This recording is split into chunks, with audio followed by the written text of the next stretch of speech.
Okay. I've been totally binging out on your videos like last night and this morning. Nice.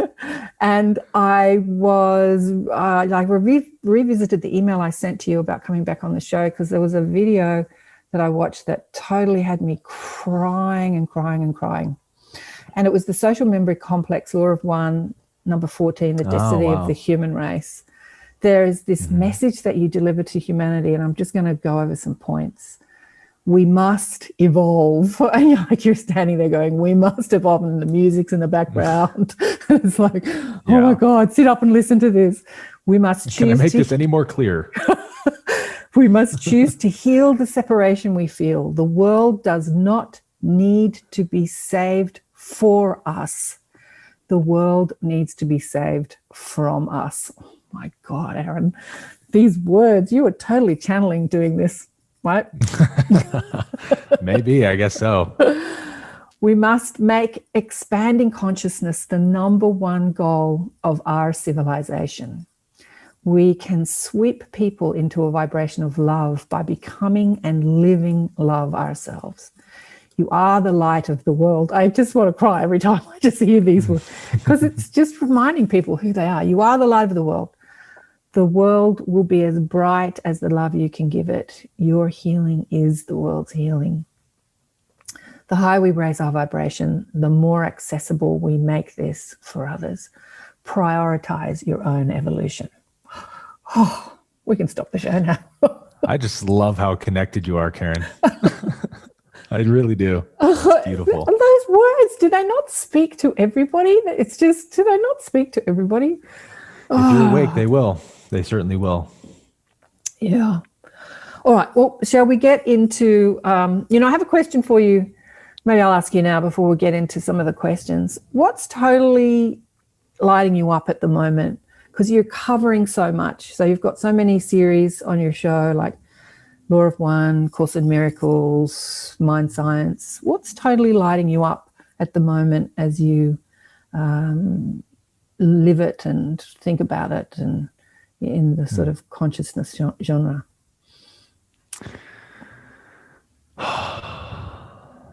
So much I could say.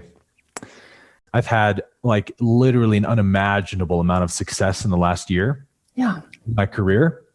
And as exciting and fun and blessed as I've felt from that, it's just incomparable to the joy and the deepening of love I have for God and the universe. And every time I level up in my career, something new happens, some new opportunity that, ego gets so attached to outcomes and, oh, if I can only have that, then I'll truly be happy for sure. And all those things. And every time I have one of those moments where I'm like, wow, I visualized this, I've been dreaming about this and it's happened. It's always like, but you're so much better. Like it just doesn't compare. And something about leveling up and seeing that it can't touch this immensity of love I feel in my heart for reality.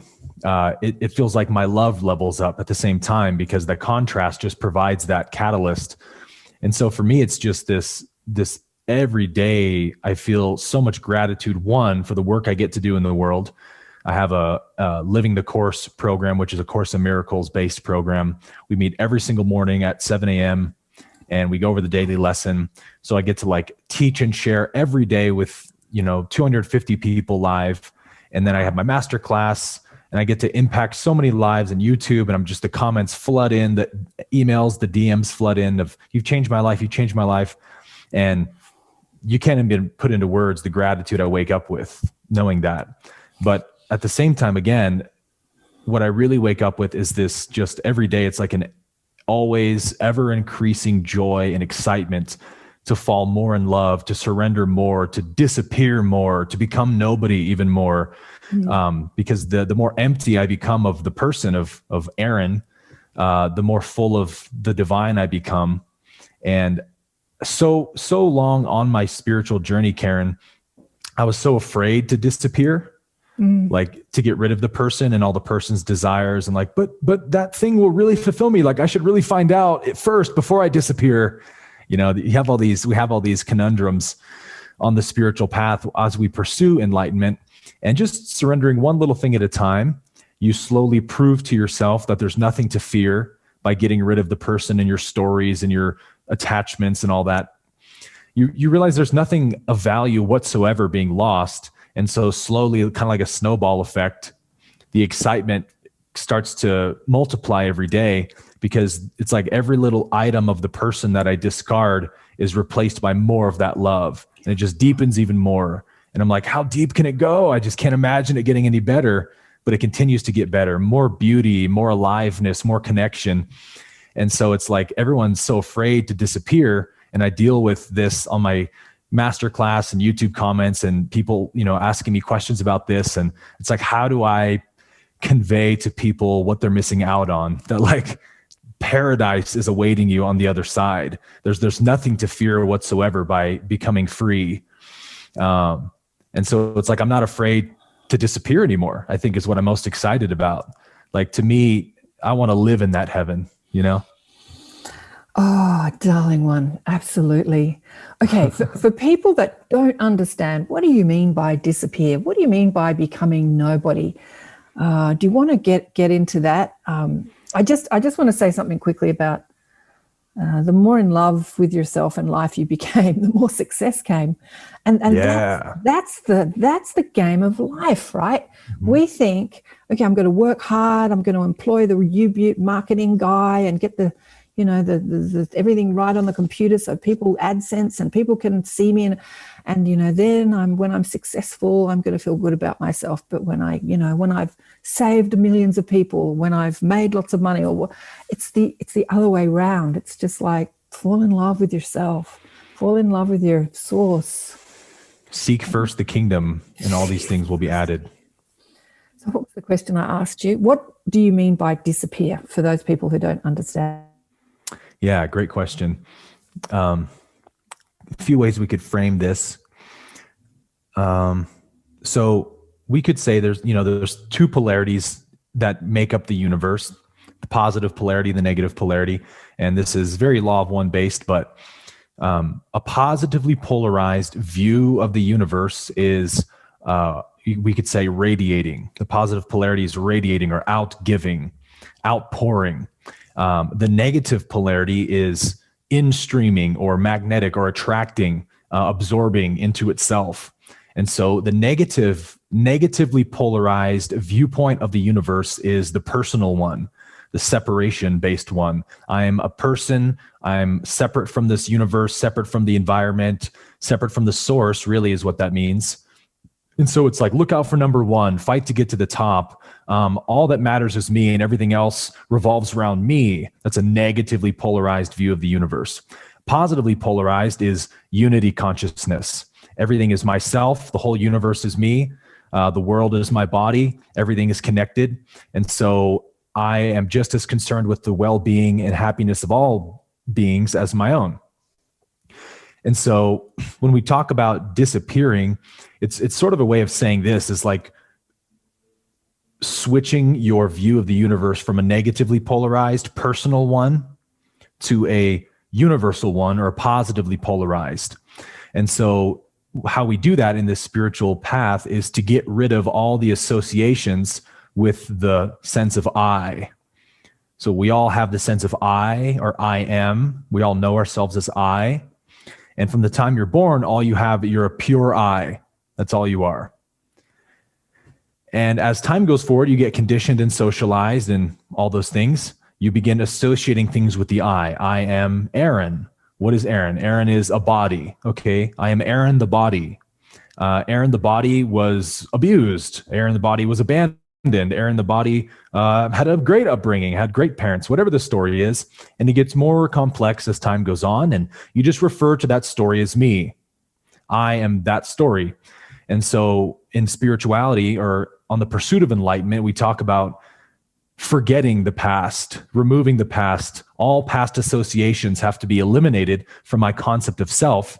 And then I'm alive and clear and free in the present moment. And I can know who I am. I can let reality tell me who I am, rather than me trying to tell reality who I am. And that's where the magic happens. That's where we access that state of consciousness of universal love. And the person has no access to it. It just doesn't. The positive and the negative are yin and yang. They're diametrically opposed. There's nowhere that they agree. They're like oil and water. Like the presence of one is the absence of the other. They cancel each other out. So our souls come here truthfully to choose between those two polarities. Do I want to become a negatively polarized soul and evolve down the negative polarity, or a positively polarized soul and move down the positive polarity? So at some point, you're not going to exit this part of the video game, we could say, until you make that decision. And your soul will keep coming back here until it has made that decision. And once it has, you're eligible to continue your soul's journey elsewhere in the universe. So disappearing is a concession to this idea of getting rid of all the concepts of self that I've added to that sense of I, all of my stories, all of my personal agendas, desires, attachments, because those are the things that give me a negatively polarized view of the universe. And that's what creates suffering. So it's like, if you want to be happy and free, you have to get rid of that stuff. Meaning you have to stop defining yourself by it. You'll always remember your past. You'll always know about your past, but it no longer has to have any say on who you are in the present moment. And then you're free to become love. And love is what we're all looking for, whether we realize it or not. Love is happiness. Love is freedom. And at some point when you realize that, you become very serious about healing the past and ridding your sense of self from the past. And then you can get to know who you are now as this ever evolving, unfolding mystery that the universe has made. I mean, that's where self-love is, right? Everyone wants to find self-love through the stories and accomplishments. And I love myself because I've done all these things in the past. But it's like, that doesn't bring happiness, because ego is a slave driver. It's always going to crack the whip and force you to live up to those identities. I don't care if you were so great in the past and accomplished all these things. Who are you now? Prove it again now. And so you're always unsatisfied, always in this rat race to prove yourself. And for what? For who? Just for a self-image that doesn't really exist. So truthfully, the opposite is what you want to do.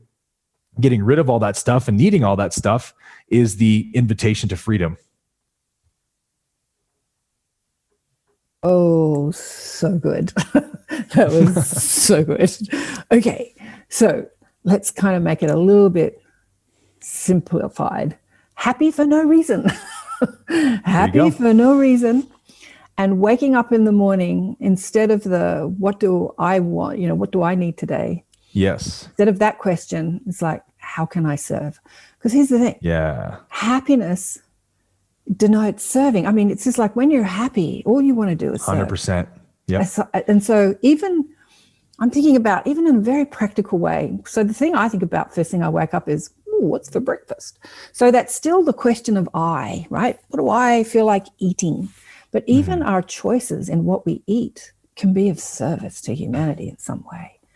Speak to vegans about that, and I choose sort of a vegan option, mostly vegan, because I see the destruction that a lot of the food that we generate on this planet does to the environment. And I'm like, okay, if I'm going to make a choice that serves the whole, I'm going to make different choices in what I eat. That's my gig. So in everything that we think, instead of what do I want, how can I serve? What's better for the collective, because I'm part of a whole.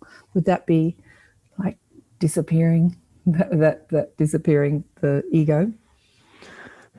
Yeah, absolutely. The I is always there. The sense of I is unchangeable within you. You can't get rid of it. It's what you are.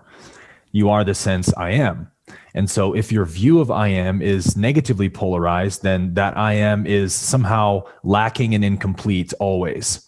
So your relationship to your sense of I will always be, how do I fulfill the I? How do I enhance it? How do I validate it?